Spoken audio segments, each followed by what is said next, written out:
South ఇండియాలోని అతి తక్కువ ధరలకి రత్నాలనందించే ఏకైక సంస్థ 6JVR. నమస్తే, నేను కేశవ్. సుమన్ టీవీ. మనతో పాటు జనసేన పార్టీ అధికార ప్రతినిధి రాయపాటి అరుణ గారు ఉన్నారు. అరుణ గారు నమస్కారం. నమస్తే అండి.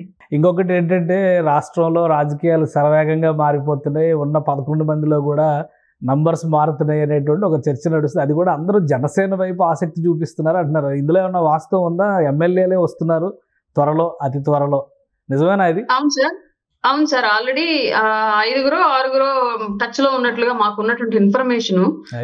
అంటే సగం పార్టీ సగం ఎల్పీ లెగిసిపోయినట్టు అవుతుంది. పాత వాళ్ళు కాకుండా కొత్తగా గెలిచిన వాళ్ళు, మొదటిసారి గెలిచిన వాళ్ళలో 5గురు 6గురు ఆల్రెడీ మా పార్టీతో టచ్ లో ఉన్నారు. బట్ వాళ్ళకి ఏదో లీగల్ గా ఆటంకాలు ఉన్నాయి, వాటిని సరి చేసుకుని తొందరలోనే జనసేన తీర్థం పుచ్చుకోబోతున్నారు అని చెప్పేసి మాకున్నటువంటి ఇన్ఫర్మేషన్ సార్. ఏం లేదు, ఇక్కడ జరిగినటువంటి మిరాకిల్ ఏంటి అంటే, మేము గెలిచిన తర్వాత క్లియర్ గా పవన్ కళ్యాణ్ గారి ఆధ్వర్యంలో తీసుకున్నటువంటి శాఖలు ఏవైతే ఉన్నాయో, రహదారులు కానివ్వండి, గ్రామీణ రహదారులు కానివ్వండి, వాటర్ కానివ్వండి, పంచాయతీరాజ్ కానివ్వండి, ఇలా ప్రతి అంశం కూడా ప్రతి పల్లెల్లో ఇప్పటి వరకు ఎప్పుడు ఏ ప్రభుత్వం ఏ నాయకుడు వెళ్ళనటువంటి ఏరియాలకు కూడా ఒక రకమైనటువంటి అభివృద్ధి బాటల్ని వేసింది అని చెప్పడంలో ఎట్లాంటి సందేహం లేదు. కాబట్టి గ్రౌండ్ లో ఉన్నటువంటి పల్లెల నుంచి వచ్చినటువంటి క్యాడర్ వాయిస్ ఏదైతే ఉందో ఆ వాయిస్ ని నాయకులు క్యాచ్ చేశారు. కాబట్టి వైసీపీలో ఉంటే ఇంకా ఫ్యూచర్ ఉండదు. పైగా ఈ 5 ఏళ్ల పాటు కూడా ఎలాంటి గౌరవ మర్యాదలు ఉండవు, ఎలాంటి రక్షణ కూడా ఉండదు అన్న విషయాన్ని అర్థం చేసుకున్నారు. కాబట్టి క్లియర్ గా అక్కడ స్థానికంగా ఉన్నటువంటి ప్రజల నుంచి కూడా ఎట్లాంటి పాజిటివ్ రెస్పాన్స్ కూడా ఉండదని చెప్పేసి అక్కడ గెలిచినటువంటి శాసనసభ్యులుగా వాళ్ళకి అర్థమైంది. కాబట్టి అందుకే ఎవరి నాయకత్వాన్ని అయితే ప్రజలు గ్రౌండ్ స్థాయిలో బాగా ఎక్కువ ఇష్టపడుతూ ఉన్నారు, అట్లాంటి నాయకత్వంలో కూడా వాళ్ళు వచ్చి చేరాలని చెప్పేసి అనుకుంటున్నారు సార్. నాకు తెలిసి మన్యం, పాడేరు, రంపచోడవరం ఇట్లాంటి ఏరియాల నుంచి ఉన్నటువంటి వాళ్ళు జాయిన్ అవ్వడానికి సిద్ధంగా ఉన్నారని చెప్పేసి మాకు వస్తున్నారు. మీరు చెప్పిన దాని ప్రకారం చూస్తే ఇక్కడ 2 విషయాలు. 11 మందిలో 5, 6గురు అంటే పార్టీ సగం ఖాళీ అయిపోతున్నట్టు లెక్క. ప్లస్ ఈక్వేషన్స్ పరంగా చూస్తే కూడా గెలిచిన 6గురు రెడ్డి సామాజిక వర్గానికి చెందిన వాళ్ళు ఉన్నారు. మీరు చెప్పి మిగతా 5గురు కూడా ఫ్రెష్ అంటే కొత్తగా గెలిచిన వాళ్ళు, ఫస్ట్ టైమర్స్ వాళ్ళందరూ వచ్చేస్తే వైఎస్ రెడ్డి కాంగ్రెస్ అయిపోతుంది. అది నిజమేనా? అది ఆల్మోస్ట్ సార్ అప్పట్లో వైఎస్ రాజశేఖర రెడ్డి గారు పెట్టి మూసేసినటువంటి ఆవుదొడ పార్టీని ఇవాళ 3 రంగుల పార్టీగా జగన్మోహన్ రెడ్డి కొద్ది రోజులు నడుపుకోవాల్సి వచ్చింది సార్. ఆటోమేటిక్ గా ఆయన కూడా లండన్ లో సిద్ధం చేసుకుంటున్నాడు అని చెప్పేసి తెలుస్తోంది. వాళ్ళ పిల్లలు కూడా ఇండియాకి వచ్చే అవసరం లేకుండా అక్కడే వాళ్ళకి అన్ని కూడా ఐడెంటిటీస్ అన్ని కూడా అక్కడే ఇచ్చే ట్రై చేస్తున్నాడు అని చెప్పేసి వస్తున్నటువంటి సమాచారం. దీంట్లో మరి నిజమెంత అనేది రానున్న రోజుల్లో తెలియాలి. ఆయన కూడా ఎలాగో ఏపీ వదిలేసి వెళ్ళిపోతాడు కాబట్టి ఖచ్చితంగా వైఎస్ కాంగ్రెస్ పార్టీ అనేది తొందరలో డోర్లు క్లోజ్ చేసే పార్టీ అయితే సార్. కానీ ఒక విషయం ఏంటంటే, ఇప్పుడు జగన్మోహన్ రెడ్డి గారు నిజంగానే పార్టీని వదిలేసే లెక్కనైతే కనుక ఇప్పుడు జరుగుతున్నటువంటి పోరాట పరంపర పదే విమర్శలు కూటమి నాయకత్వం మీద చేస్తూ వస్తున్నారు వైసీపీ నాయకులు. నిజంగానే 5, 6గురు ఎమ్మెల్యేలు టచ్లో ఉంటే అది ఓన్లీ జనసేన పార్టీ కేటగిరీలోకి వస్తున్నారా, లేదంటే కూటమిలో ఉన్నటువంటి పార్టీలతో సంప్రదింపుల్లో ఉన్నారా? దాని మీద ఏమైనా క్లారిటీ ఇవ్వగలరా? సార్ నాయకులు పార్టీ మారేటప్పుడు ఎప్పుడు ఏం జరిగిద్దంటే, లోకల్ గా ఉన్నటువంటి క్యాడర్ ఎటువైపు ఎక్కువ మొగ్గు చూపుతున్నారు, పైగా అక్కడ ఉన్నటువంటి మిగతా పార్టీల నాయకత్వం ఎంత స్ట్రాంగ్ గా ఉంది, ఎంత వీక్ గా ఉందని ఈక్వేషన్స్ అన్ని చూసుకొని పార్టీ మారుతారు సార్. అందువల్ల టీడీపీ బలంగా ఉన్న ఏరియాస్ లో టీడీపీకి, జనసేన బలంగా ఉందనుకున్న ఏరియాస్ లో జనసేనకి వచ్చే అవకాశాలు అయితే 100% ఉంటుంటాయి. బట్ కూటమిలో ఏదో ఒక పార్టీలోకి అయితే జాయినింగ్స్ ఉంటాయి సార్. 6గురు వైసీపీ వేయడానికి సిద్ధంగా ఉన్నారు, కానీ లీగల్ గా కొన్ని ఆటంకాలు ఉండడం మూలంగానే దాని గురించి ప్రయత్నాలు చేసుకుంటున్నారని చెప్పేసి ఉన్న సమాచారం. ఆల్రెడీ ఇప్పుడు చూస్తున్నాం, ఇప్పుడు తెలంగాణలో పార్టీ మారినటువంటి ఎమ్మెల్యేలు అందరూ అనర్హత వేటుపడేటువంటి అవకాశాలు ఉన్నాయి. సుప్రీంకోర్టులో కూడా చాలా సీరియస్ ఇన్స్ట్రక్షన్స్ ఇచ్చారు, రేపో ఎల్లుండో తేలుతుంది అంటున్నారు. సో ఇలాంటి పరిస్థితుల్లో ఏపీలో పార్టీలు మారడానికి అవకాశం ఉందా? మీరేమంటారు ఒక రాజకీయ పార్టీ నాయకురాలుగా? ఒకవేళ అనర్హత వేటు పడినా ఇంత పెద్ద వేవ్ లో 11 టికెట్లు ఉన్న పార్టీని పట్టుకుని ఊగులాడే కన్నా కూడా 165 టికెట్లు ఉన్నటువంటి సీట్లు ఉన్నటువంటి పార్టీకి వచ్చి మళ్ళీ పోటీ చేసి గెలవడం పెద్ద విషయం కాదు సార్ వాళ్ళకి, నాకు తెలిసినంత వరకు. ఖచ్చితంగా అట్లాంటి ఆటంకాలే కనుక ఎదురైతే వాళ్ళ పార్టీ మారాలని డిసైడ్ అయితే ఇంకా 4.5 ఏళ్ల పరిపాలనా కాలం ఉంది కాబట్టి కూటమి చేతులను 100% మారడానికి ప్రయత్నాలు చేస్తారు వాళ్ళు. అంటే మారే వాళ్ళకి ఉప ఎన్నికల ఆఫర్ కూడా ఉంటుంది, మీరు అదేమన్నా క్లారిటీ ఇస్తే? అవునండి, లీగల్ గా ఇప్పుడు ప్రాబ్లం అయితే రాజీనామా చేసే వెళ్ళాలి అంటే ఖచ్చితంగా ఉప ఎన్నికల ఆప్షన్ ఉంటుంది కదా సార్, ఖచ్చితంగా ఉంటది. రెండోది ఏంటి అంటే, వీళ్ళంతా పాపం ఫ్రెషర్స్. గత 5 ఏళ్ల పాటు జగన్మోహన్ రెడ్డి అండ్ టీం చేసినటువంటి పాపాలతో వీళ్ళకి ఏ సంబంధం లేదు. చివరి నిమిషాల్లో టికెట్లు కన్ఫర్మ్ చేశారు, మాకు టికెట్లు ఇచ్చారు చాలు అన్నట్లుగా పోటీ చేశారు. అక్కడ జగన్మోహన్ రెడ్డి గారి చరిష్మా పనిచేసిందా లేదంటే స్థానిక అభ్యర్థి చరిష్మా పనిచేసిందా అన్నది తర్వాత విషయం. కానీ గెలిచి అసెంబ్లీకి వెళ్ళారు. బట్ అసెంబ్లీకి వెళ్ళలేదు అనుకోండి, గెలిచారు. జగన్మోహన్ రెడ్డి గారి పుణ్యమాన్ని అసెంబ్లీలో అడుగు పెట్టే అవకాశం కూడా వాళ్ళకి రాలేదు పాపం. ప్రమాణ స్వీకారం లెక్క ప్రకారం ఒకసారి చూద్దాం. అరకు వ్యాలీ అసెంబ్లీ స్థానానికి మత్స్యలింగం గారు గెలిచారు, ఫస్ట్ టైమరు. సో పాడేరు అక్కడ బీజేపీ కంటెస్ట్ చేసింది. బట్ పాడేరుకు సంబంధించి చూస్తే కూడా అక్కడ కూడా విశ్వేశ్వరరాజు గెలిచారు. అలానే ఆయన ఇంతకు ముందర ఎమ్మెల్యేగా చేశారు, మళ్ళీ మధ్యలో గ్యాప్ వచ్చినట్టుంది. మళ్ళీ ఇప్పుడు ఎర్రగొండపాలెం తాటిపర్తి చంద్రశేఖరు, ఈయన ఫస్ట్ టైమరే. దర్శి అంటే బూచేపల్లి శివప్రసాద్ రెడ్డి గారు senior. Badvel Dasari Sudha first timer. So ఈ కేటగిరీలో చూస్తే మరొకరు కనిపిస్తున్నారు, విరూపాక్షి ఆలూరు ఎమ్మెల్యే.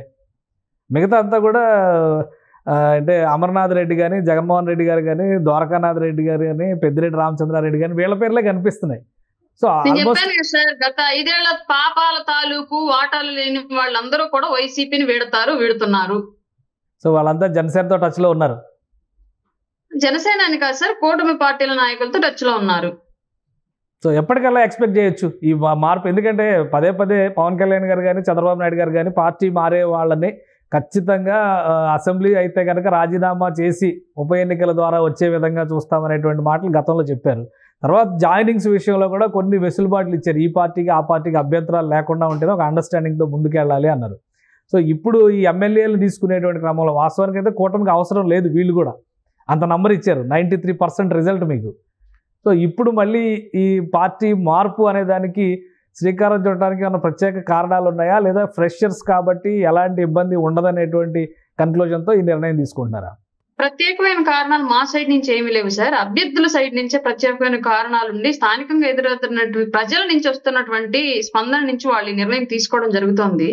ఆల్రెడీ గతంలో ఎమ్మెల్సీలో రాజీనామా చేస్తే ఇప్పటి వరకు కూడా వైసీపీ వాళ్ళు దానికి సంబంధించి రాజ్యసభ సభ్యులుగా ఉన్నటువంటి వాళ్ళు ఇప్పటి వరకు కూడా ఆ ఎమ్మెల్సీ రాజీనామాలని యాక్సెప్ట్ చేయాల, మీకు తెలిసే ఉండొచ్చు ఆల్రెడీ. అట్లాంటిది రేపొద్దున వీళ్ళు లీగల్ గా ఇష్యూస్ ఉన్నాయి కాబట్టి వాటిని క్లియర్ చేసుకునే పక్షంలో వైసీపీ అంత తేలిగ్గా వీళ్ళని వదులుకునిద్ది అని చెప్పేసి నేను అనుకోవట్లేదు. దీని మీద కూడా మళ్ళీ ఏదో ఒక లీగల్ లిటిగేషన్లు పెట్టి వాళ్ళని హోల్డ్ చేయడానికి ప్రయత్నాలు చేసింది. చూడాలి మరి రానున్న రోజుల్లో వాళ్ళ ఆటంకాలన్నింటినీ తొలగించుకుని ఎలాగ కూటమి పార్టీలో చేరతారనేది మేము కూడా ఈగర్ గా వెయిట్ చేస్తున్నాం సార్. కానీ ఒక విషయం ఏంటంటే మీడియా ముందర మాత్రం వైసీపీ నేతలు వార్నింగ్ల మీద వార్నింగ్లు ఇస్తున్నారు. పెద్దిరెడ్డి రామచంద్రారెడ్డి గారు మొన్నే ఆఫీసర్స్కి వార్నింగ్ ఇచ్చారు, మళ్ళీ వచ్చేది మేమే మీకు అంతు తేలుస్తాను. ఇవాళ కూడా రోజా గారు ఏదో కామెంట్ చేశారు, తిరుపతిని మొత్తం భ్రష్టు పట్టించేశారు, కూటమి నాయకత్వం వచ్చి రాజకీయాలతో నింపేశారని చెప్పి వాళ్ళు చెలరేగిపోతున్నారు. ఇంకో వైపరీత్యం వైసీపీ వాషౌట్ అని మీరు చెప్తున్నారు. ఏది కరెక్ట్?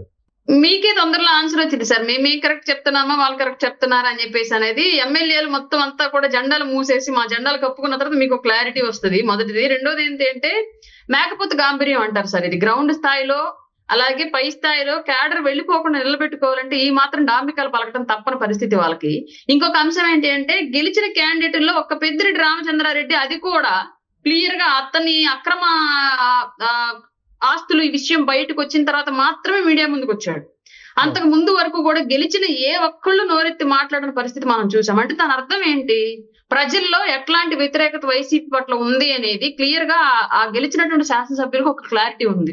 ప్రభుత్వం ఇప్పుడున్నటువంటి కూటమి ప్రభుత్వం ఎలా ప్రజలను మన్నలను పొందుతూ పనిచేసుకుంటూ వెళుతోంది, తద్వారా వీళ్ళకి ఎట్లాంటి ఇబ్బంది జరుగుతోంది అనేది కూడా ఒక క్లారిటీ ఉంది. కాబట్టి వాళ్ళకు వచ్చినటువంటి క్లారిటీని బట్టి వాళ్ళు ఒక నిర్ణయం తీసుకుంటున్నారు. దీంట్లో మేమేమి చేయట్లేదు, అంతా ఏదున్నా సరే వాళ్ళ నిర్ణయాలు వాళ్ళే తీసుకుంటున్నారు.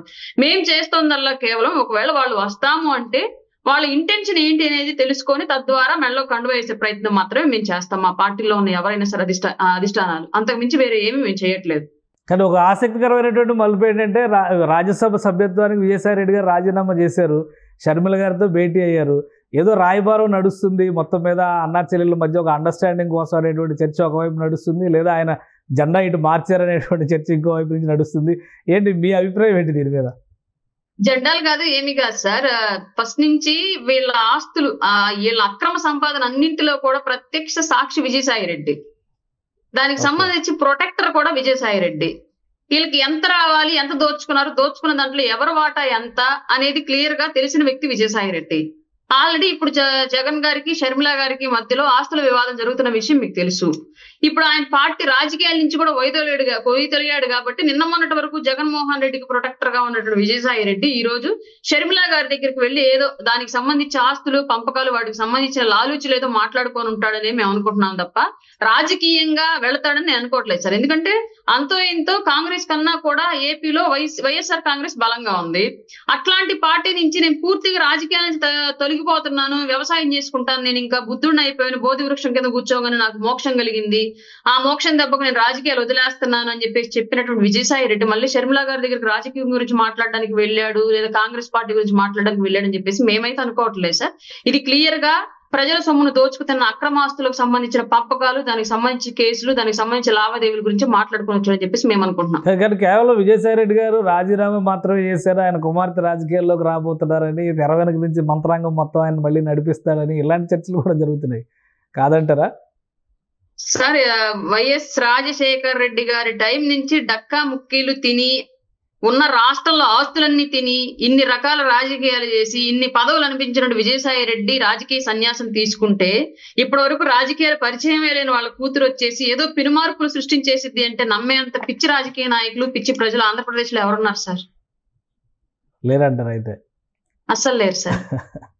సో ఎప్పుడు జాయినింగ్స్ ఎప్పుడు జరుగుతున్నాయి? రెడీ అవుతున్నారా? పిఠాపురంలో ఆల్రెడీ ప్లేనరీకి రెడీ అవుతుంది జనసేన పార్టీ. సో అప్పటికల్లా ఎక్స్పెక్ట్ చేయొచ్చా ఈ జాయినింగ్స్ 5 6 క్లారిటీ వచ్చే అవకాశం ఉంటుందా? లేదు సార్, ప్లేనరీ లోపు నాకు తెలిసి జాయినింగ్స్ ఉండవు సార్, ఆఫ్టర్ ప్లేనరీ ఉంటాయి సార్. ఇంకా 2 నెలల టైం ఉంది కదా, మార్చి నెలన్నర టైం ఉంది దాదాపు. కానీ లీగల్ ఇష్యూస్ ఉన్నాయి సార్, దానివల్ల వాళ్ళు కొంచెం టైం తీసుకోవచ్చు నేను అనుకోవడం. రైట్. సో అదంతా క్లియర్ అయిన తర్వాతే ఈ జాయినింగ్స్ అనేవి ఉంటాయి. అవును సార్. మిగతా ఫార్మాలిటీస్ అన్ని క్లియర్, ఎవరికి వాళ్ళు టచ్ లో ఉన్నారని అనుకోవచ్చు అయితే? టచ్ లో అయితే ఉన్నారు సార్, ఇది మాత్రం clear. Okay okay right. Thank you Arun గారు, మీ అభిప్రాయాలు తెలియజేసినందుకు. ఇది ఆంధ్రప్రదేశ్ రాజకీయాల్లో మరొక బిగ్ బ్రేకింగ్ న్యూస్ కాబోతుంది. ఏకంగా 6 వైసీపీ ఎమ్మెల్యేలు టచ్ లో ఉన్నారు కూటమి నాయకత్వంతో అని జనసేన అధికార ప్రతినిధి రాయపాటి అరుణ్ గారు స్పష్టంగా చెప్తున్నారు. ఈ పార్టీ ఆ పార్టీ అనేటువంటి భేదం లేదు, ఖచ్చితంగా ఫ్రెషర్స్గా, ఫస్ట్ టైమర్స్గా ఎలక్ట్ అయ్యి ఎమ్మెల్యేలుగా ఇంకా అసెంబ్లీలో కూడా వాళ్ళు అడుగుపెట్టేటువంటి అవకాశం కల్పించలేదు వైఎస్ఆర్సీపీ అని విమర్శిస్తున్నారు. కాబట్టి అలాంటి వాళ్ళకి ఎలాంటి మకిలి ఉండదు కాబట్టి వాళ్ళని తీసుకోవడానికి జనసేన నాయకత్వం అలానే కూటమి నాయకత్వం సంసిద్ధంగా ఉందని చెప్తున్నారు. అతి తొందరలోనే దీనిపైన క్లారిటీ రాబోతుంది. ఒకవేళ అదే కనుక జరిగితే వైఎస్ఆర్సీపీలో మిగిలిన సామాజిక వర్గాల నాయకులందరూ బయటకు వచ్చి కేవలం రెడ్డి కాంగ్రెస్ లాగా మిగిలిపోయేటువంటి పరిస్థితి ఉంది అని ఆమె హెచ్చరిస్తున్నారు. ఇది special discussion. Keep watching. Suman టీవీలో మీ పర్సనల్ అండ్ బిజినెస్ ప్రమోషన్స్ కోసం కింది నెంబర్కి కాంటాక్ట్ చేయండి.